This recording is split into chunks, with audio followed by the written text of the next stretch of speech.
They were invisible, dangerous, and the Kaiser never saw them coming. La Dame Blanche, the Belgian women who outsmarted the Kaiser. While armies clashed, a secret network of women orchestrated something far deadlier than any battlefield. Their code name alone struck fear into German command. This is how they did it. Subscribe for untold World War I stories that changed everything. When German forces occupied Belgium in August of 1914, they believed they had secured their western flank. What they did not anticipate was that their greatest vulnerability would come not from soldiers, but from women. In the shadow of occupation, a clandestine network emerged, ordinary civilians who would gather intelligence that would reshape the course of the First World War. The network operated under the code name La Dame Blanche, the White Lady, a name drawn from Flemish folklore. Its members included railway clerks, housewives, and teachers who possessed access that military strategists could never obtain. They watched troop movements from station platforms. They encoded messages within knitting patterns and choir hymns. They peddled intelligence across occupied territory on bicycles, evading checkpoints and patrols with methodical precision. What made La Dame Blanche extraordinary was not merely what they accomplished, but how they accomplished it. Using the very infrastructure of occupation against itself, these civilians documented German military deployments with accuracy that stunned Allied commanders. Their intelligence proved invaluable during critical campaigns, yet their contributions remained largely hidden from history. The German authorities recognized the threat. Dozens were arrested, some faced imprisonment. Only 2 confirmed executions occurred during the war, yet the danger was constant and real. These were ordinary people undertaking extraordinary acts of resistance, transforming themselves into weapons of intellect against an occupying force. Their story is one of courage, ingenuity, and the quiet determination of those who refused to accept subjugation. The autumn of 1914 descended upon Belgium like a suffocating fog. By the time the leaves turned copper and gold, the German army had swept through the nation with a precision that left little room for resistance. What began as a military campaign became an occupation, systematic, comprehensive, and designed to transform a sovereign nation into conquered territory.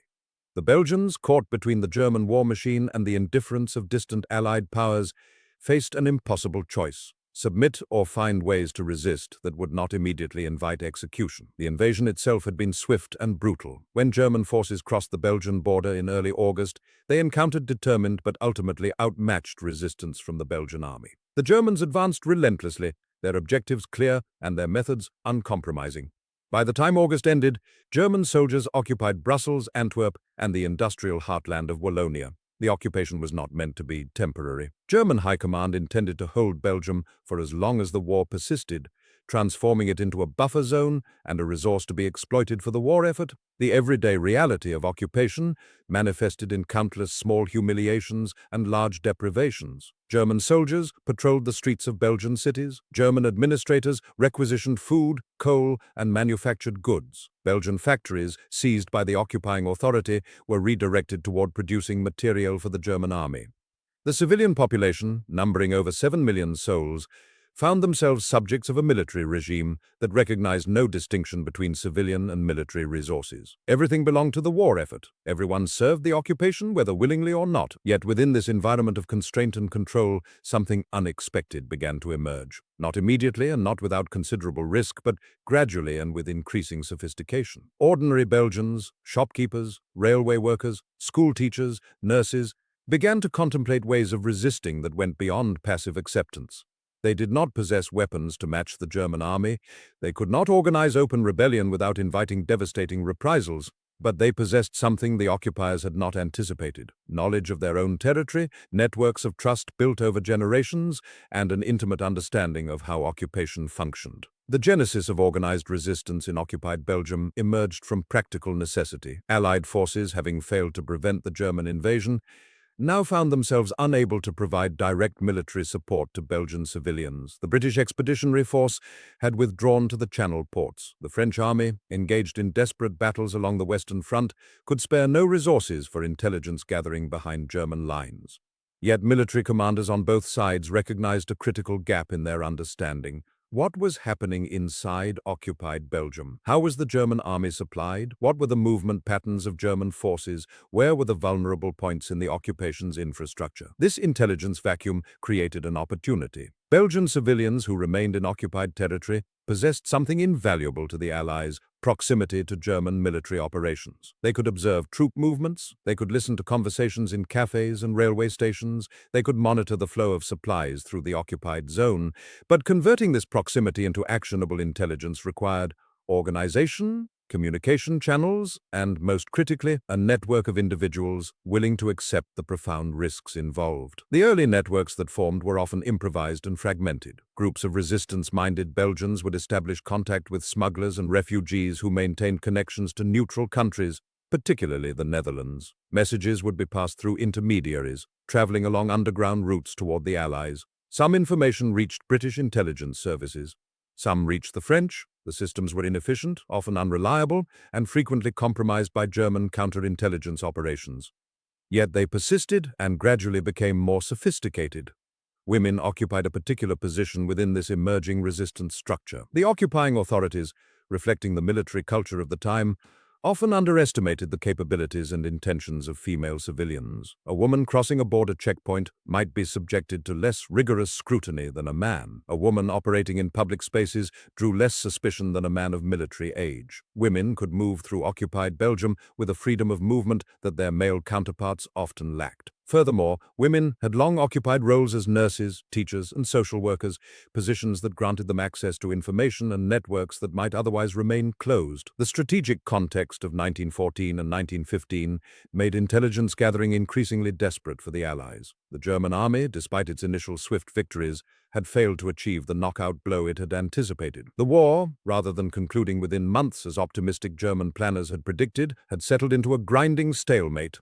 The Western Front, stretching from the English Channel to Switzerland, became a line of trenches and fortifications. Behind that line, in occupied Belgium, the German army maintained supply lines, reinforcement depots, and logistical infrastructure essential to sustaining the frontline forces. It was this infrastructure that eventually became the focus of organized Belgian resistance. The railways in particular represented both vulnerability and opportunity. German forces depended upon rail transport to move ammunition, food, and replacement troops from the German heartland to the Western Front. The Belgian railway network, though now under German control, required Belgian workers to operate. These workers, signalmen, engineers, maintenance crews, possessed intimate knowledge of the system. They understood schedules, cargo manifests, and security procedures. More importantly, they could be persuaded to share this information with those who sought it. The occupation of Belgium in 1914 thus set in motion forces that would eventually crystallize into something the Germans had not anticipated. The very act of occupation, the systematic extraction of resources, the military presence, the administrative machinery created the conditions for resistance. The Belgians, facing an occupier they could not defeat militarily, began to explore asymmetrical methods of opposition. They would not win battles, but they might gather intelligence. They might disrupt supply lines. They might make the occupation more costly and complicated than the Germans had imagined. This was the soil from which organized resistance would grow. The conditions were harsh, the risks were severe, and success was far from guaranteed. Yet, within occupied Belgium in the months following the initial German invasion, the foundations were being laid for something that would eventually challenge the Kaiser's control of his conquered territory. The story of La Dame Blanche, the White Lady, was about to begin, born from necessity, sustained by courage, and driven by the determination of ordinary people refusing to accept the permanence of occupation. The winter of 1914 brought a bitter cold to occupied Belgium, and with it came a fundamental shift in the nature of the conflict. What had begun as a swift military occupation was calcifying into something far more sinister, a prolonged occupation that would test not merely the resolve of soldiers, but the conscience of an entire nation held under the German boot. By December of that year, the German command structure had settled into a grim routine. General Moritz von Bissing, appointed as the military governor of Belgium, faced an unexpected problem. His lines of communication and supply stretched dangerously thin across occupied territory. The Western Front, locked in the grinding stalemate that would define the entire war, consumed resources at an alarming rate. Every regiment, every ammunition shipment, every replacement soldier and horse required movement through Belgium, and every movement, the German High Command increasingly realized, was vulnerable. It was during these months that the organization known as La Dame Blanche began to take on its most significant form. What had started as scattered intelligence gathering by isolated individuals coalesced into something more coordinated, more dangerous to German interests. The network drew its members from across Belgian society: railway workers who could observe troop movements along the major lines, postal clerks who intercepted correspondence, shopkeepers who overheard conversations, and most crucially, women who moved through occupied towns with a freedom that German officers, bound by the social conventions of their era, found difficult to monitor effectively. The historians Tammy M. Proctor and Piet Dacock, in their extensive examinations of this period, have documented how the occupation created unique circumstances for intelligence gathering.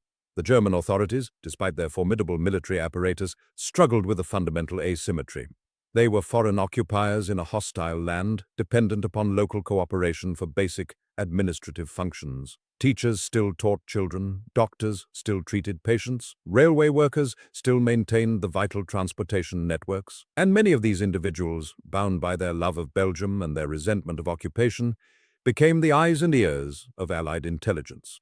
The turning point came not from a single dramatic moment, but from a cascade of incidents that demonstrated both the network's growing capability and the German response to the threat it represented. By early 1915, reports began reaching German intelligence officers of coordinated observations along the railways. Troop movements that were supposed to be conducted in secrecy were being reported to British intelligence within hours.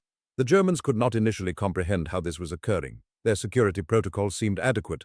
Their soldiers maintained discipline, yet somehow information was flowing westward. The investigation that followed revealed the sophistication of the network's operations. La Dame Blanche had established a system of observation posts along the major railway lines that connected Germany to the Western Front. These posts, often staffed by railway workers whose legitimate employment gave them access to station areas and rail yards, could observe and document the composition of trains carrying military supplies and personnel. A coded message system allowed reports to be transmitted through channels that the Germans had not yet penetrated. The information flowed through Belgium toward the Netherlands, and from there to British intelligence officers in London. One of the most remarkable aspects of this operation was the role played by women. While scholars debate the precise extent of female participation in La Dame Blanche, the available evidence suggests their involvement was neither marginal nor incidental. Women served as couriers, carrying messages across borders where German checkpoint officers, constrained by the social proprieties of the era, conducted less rigorous searches. Women operated safe houses where intelligence could be collated and prepared for transmission. Women gathered information in their daily interactions, conversations overheard in markets and on streets,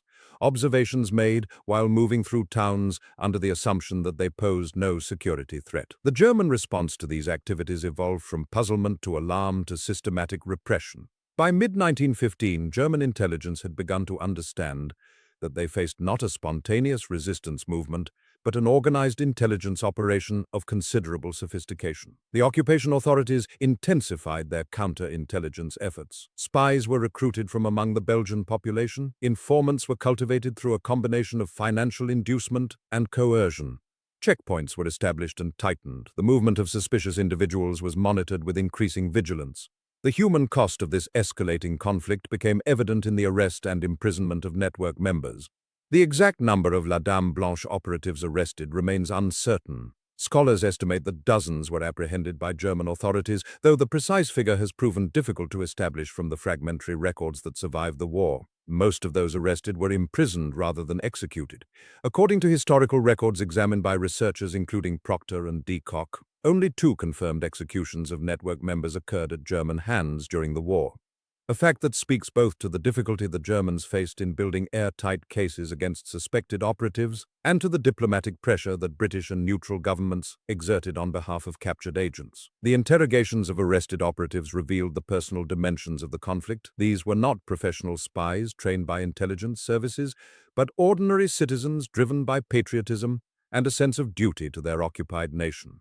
Letters that survived the war, preserved in various Belgian and British archives, capture the mixture of conviction and fear that animated these individuals. A railway worker arrested in 1915 wrote to his family that he had done what conscience demanded, that he could not remain idle while his country suffered under foreign occupation. A woman who served as a courier described in a letter the terror of crossing borders with messages hidden in her clothing, knowing that discovery meant imprisonment or worse. The strategic significance of La Dame Blanche's intelligence gathering cannot be overstated. The information provided by the network allowed British military planners to understand the disposition and movement of German forces with unprecedented clarity. This intelligence informed strategic decisions at the highest levels. When the Germans prepared offensives, British commanders often possessed advance warning. When supply shipments moved forward, Allied planners understood their composition and timing. This asymmetry in information, maintained by the network's courage and dedication, provided the Entente powers with a crucial advantage throughout the war. The occupation authorities' response to this intelligence threat took on increasingly harsh characteristics as the war continued.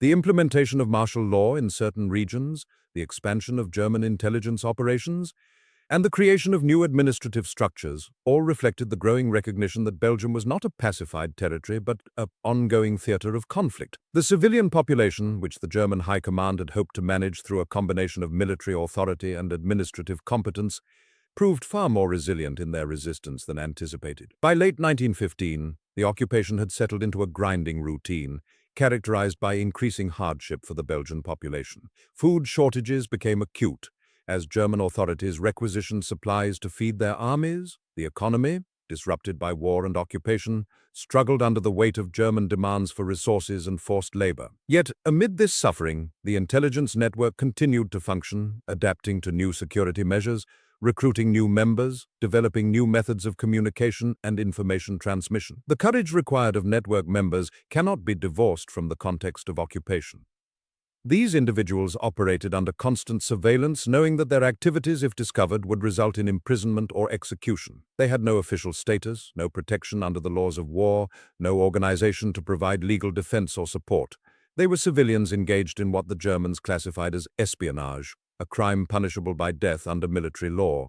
The fact that only 2 executions occurred does not diminish the risks they faced. It speaks instead to both the caution with which they operated and the difficulty of proving espionage in the absence of clear documentary evidence. The network's existence and operations also reflected the fundamental contradictions of the German occupation. The occupying power required the cooperation of the civilian population to maintain basic administrative and economic functions. Yet, the same population that maintained schools and hospitals, worked in factories and on farms, also worked to undermine German strategic interests. The Germans could not simply replace the entire Belgian administrative apparatus with German personnel. They lacked the manpower and linguistic capability to do so.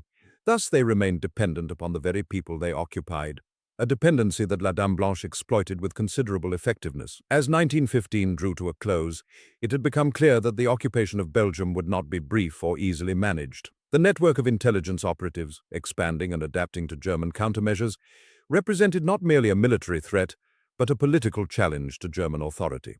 The fact that ordinary citizens, railway workers, shopkeepers, women without official status, could maintain contact with Allied intelligence suggested that the occupation, however militarily secure, was politically fragile. The will to resist, expressed through intelligence gathering and information transmission, persisted despite the hardships of occupation and the risks of discovery. The crisis that defined this period was not a single military engagement or political confrontation, but rather the slow revelation that occupying Belgium would require far more effort and resources than the German High Command had anticipated. The intelligence network, growing more sophisticated and coordinated, was a symbol of that resistance. Each piece of information transmitted westward, each message carried across borders, each observation recorded and reported represented a small but significant assertion of Belgian sovereignty and determination. The turning point, when it came, would be measured not in battles won or lost, but in the growing recognition that the occupation would be contested year after year by people who refused to accept foreign rule. The armistice arrived on the 11th of November 1918, and with it came a silence that seemed almost unnatural to those who had endured 4 years of warfare. The guns ceased their thunder, the trenches fell quiet, and across occupied Belgium, the women of Dame Blanche emerged from the shadows of their clandestine operations into the harsh light of peace, carrying with them the weight of secrets and the uncertainty of what their contributions would ultimately mean. The network that had grown from a handful of determined individuals into a sophisticated intelligence apparatus had fundamentally altered the nature of the conflict. Historians would later debate the precise extent of their impact, but the evidence was undeniable. The intelligence gathered by these Belgian women and their male operatives had prevented countless deaths. German troop movements that might have caught British forces unprepared were instead anticipated and countered. Supply lines that could have bolstered German offensives were disrupted or destroyed. Soldiers who would have been ambushed in darkness were instead guided to safety by women who knew the terrain, the German protocols, and the patterns of occupation better than any military manual could teach. Yet, as the war ended, a troubling reality became apparent. The contributions of La Dame Blanche would be systematically underestimated, misrepresented, and in many cases deliberately obscured by the official histories that emerged in the post-war years. The male-dominated military establishments of Britain, France, and Belgium itself seemed reluctant to fully acknowledge the scope of what these women had accomplished. Official records were incomplete, some were destroyed, others were classified and locked away in archives, inaccessible to researchers and the public alike. The immediate aftermath of the armistice brought danger of a different sort. German occupation forces, aware that La Dame Blanche operatives had inflicted considerable damage upon their war effort, sought retribution. The historical record indicates that only 2 confirmed executions occurred during the entire war, a fact that sometimes surprises those who imagine the network operating under constant threat of death. Yet this statistical mercy provided little comfort to those arrested. Dozens of operatives were detained by German authorities, interrogated and imprisoned. Most were eventually released or transferred to prisoner of war camps, but the trauma of capture, the uncertainty of their fates, and the knowledge that their identities had been compromised weighed heavily upon them. Among the most significant arrests was that of Louise Touliez, one of the network's most capable operatives, who had coordinated intelligence gathering across multiple regions and maintained contact with British intelligence services. Touliez was captured and imprisoned, her fate uncertain for months. The anxiety experienced by her colleagues during her captivity reflected the constant danger that had defined their work. Though she ultimately survived the war and returned to Belgium, her case exemplified the precarious existence that these operatives maintained throughout the conflict. The question of how many operatives were arrested remains contested among scholars. Some estimates suggest dozens, others propose higher numbers, but the exact figures remain unknown. No comprehensive casualty list exists in official archives. This absence of complete records itself tells a story about how the contributions of these women were treated in the historical record. Military establishments have always been meticulous about documenting the achievements of male soldiers and officers, yet the systematic recording of female operatives' activities and fates received far less attention. As peace settled over Belgium, the women of La Dame Blanche faced a peculiar kind of invisibility. They returned to their homes, to their families, to the ordinary lives they had temporarily abandoned. Many resumed their professions or domestic responsibilities, yet they carried with them the knowledge of what they had accomplished, the weight of secrets that could not always be shared, and the understanding that their work had genuinely mattered in ways that the official historical record would only reluctantly acknowledge. The post-war period brought recognition to some. Formal honors were eventually bestowed upon certain members of the network, though often years after the war had ended. These recognitions, while appreciated, could never fully capture the scope of what these individuals had contributed. The honors were typically individual rather than collective, highlighting particular operatives rather than acknowledging the network as a unified force. This fragmentation of recognition mirrored the fragmentation of the historical record itself. One of the most enduring impacts of La Dame Blanche was the precedent it established for female participation in intelligence work. The success of these Belgian women challenged contemporary assumptions about women's capabilities in warfare and espionage. Despite the reluctance of military establishments to fully acknowledge their contributions, the very existence of La Dame Blanche demonstrated conclusively that women possessed the intellectual capacity, courage, and tactical sophistication necessary to conduct sophisticated intelligence operations. This precedent would influence the organization of female intelligence networks in subsequent conflicts, though often indirectly and with considerable lag time between the innovation and its broader acceptance. The Second World War, which erupted merely 2 decades after the armistice, would see women recruited into intelligence services with far greater deliberation than had characterized the First World War. Organizations, such as the British Special Operations Executive, actively recruited women, drawing upon lessons learned from the previous conflict, though often without explicitly acknowledging the precedent established by La Dame Blanche and similar networks. The women who served in these later organizations benefited from the groundwork laid by their predecessors, even when that history remained largely unknown to them. The scholarly reassessment of La Dame Blanche began in earnest only in the late 20th century. Academic historians, particularly those with access to declassified documents and the freedom to examine intelligence archives that had been sealed for decades, began to reconstruct the true scope of the network's operations. The work of historians such as Thomas Proctor and Peter Decock proved instrumental in recovering this history from obscurity. Their research, drawing upon both archival sources and oral histories gathered from surviving operatives, revealed the sophistication and effectiveness of the network that had been minimized or overlooked in earlier historical accounts. The geographic extent of La Dame Blanche's operations had been remarkable. The network operated across occupied Belgium, maintaining connections into occupied France and maintaining contact with British intelligence services despite the dangers of such communication. The railway lines that crisscrossed Belgium became conduits for intelligence, with operatives positioned at stations and junctions throughout the nation. The Germans, despite their military superiority and their control of the occupation apparatus, never fully penetrated or dismantled this network.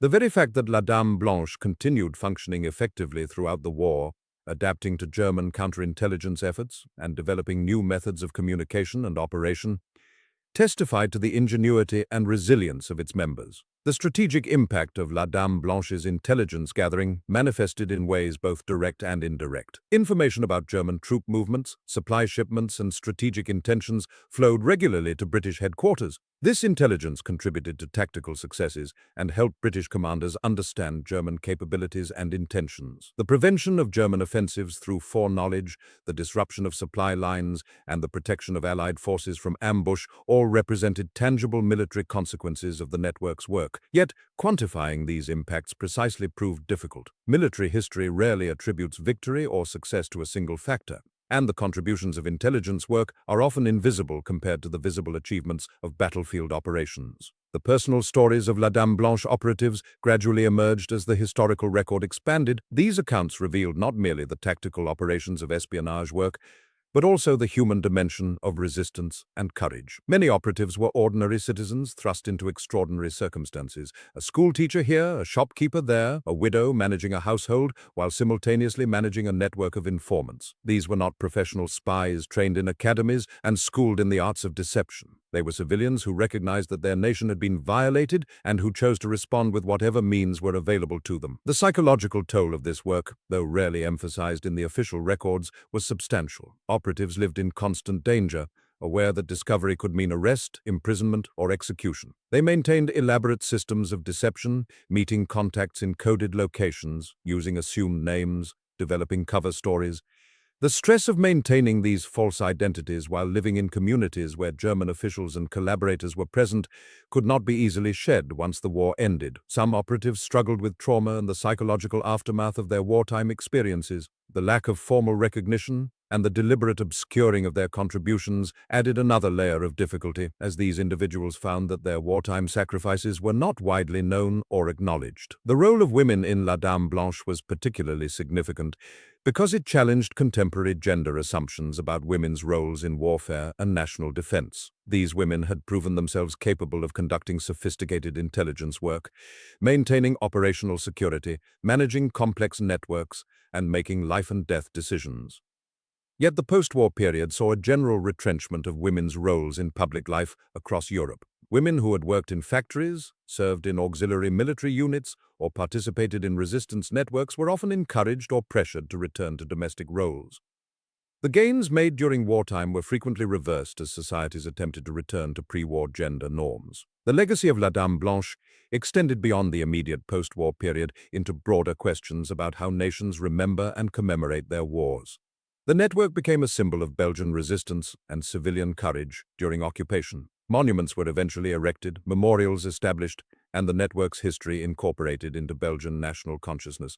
Yet even this process of commemoration was incomplete. The network remained less well known internationally than other resistance organizations from the First World War, and it remained less celebrated in popular culture than later resistance movements from the Second World War. The documents and records that survived the war provide evidence of the network's operations, though gaps remain significant. Letters exchanged between operatives, intelligence summaries forwarded to British headquarters, German occupation records of arrests and interrogations, and post-war testimonies from surviving members all contribute to the historical record.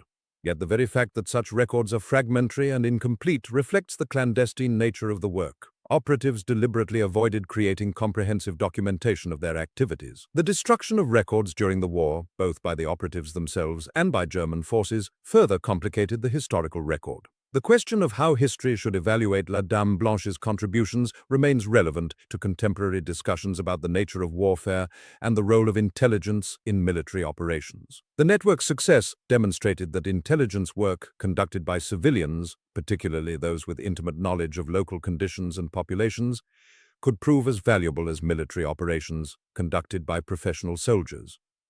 This insight would influence military thinking in subsequent conflicts, though often indirectly and without explicit acknowledgement of the precedent. As the 20th century progressed and the participants in La Dame Blanche aged and eventually passed away, the responsibility for preserving their memory fell to historians, archivists, and descendants. The network's story became part of Belgium's national heritage, a testament to civilian courage and the capacity of ordinary people to resist occupation and oppression through intelligence work and strategic action. Yet, even as the historical record expanded and scholarly understanding deepened, the full scope of what La Dame Blanche had accomplished remained partially obscured by the limitations of available documentation and the deliberate suppression of some records by governments that continued to classify intelligence materials decades after the war had ended. The women of La Dame Blanche had operated in darkness, their contributions known to few during the war itself. The peace that followed brought a different kind of obscurity, not the deliberate secrecy of wartime operations, but the neglect of historical memory. Yet their legacy endured. The precedent they established for female participation in intelligence work persisted. The tactics they developed influenced subsequent resistance movements. The courage they demonstrated inspired future generations. And slowly, across the decades, the historical record was corrected, if never completely or entirely satisfactorily, to acknowledge their contributions to the Allied victory and their significance in the history of the First World War and the broader history of warfare itself. Thank you so much for watching. I really hope you enjoyed learning about this incredible chapter of World War I history. If you found this video valuable, please hit that like button and subscribe to the channel so you never miss our upcoming stories. I'd love to hear what you think. Drop a comment below and let me know which part of this story fascinated you the most. Your feedback truly helps us create better content. We've got so many more fascinating tales from the Great War coming your way, so make sure you're subscribed to stay in the loop. Thanks again for being here with us. Stay curious and keep learning. See you next time.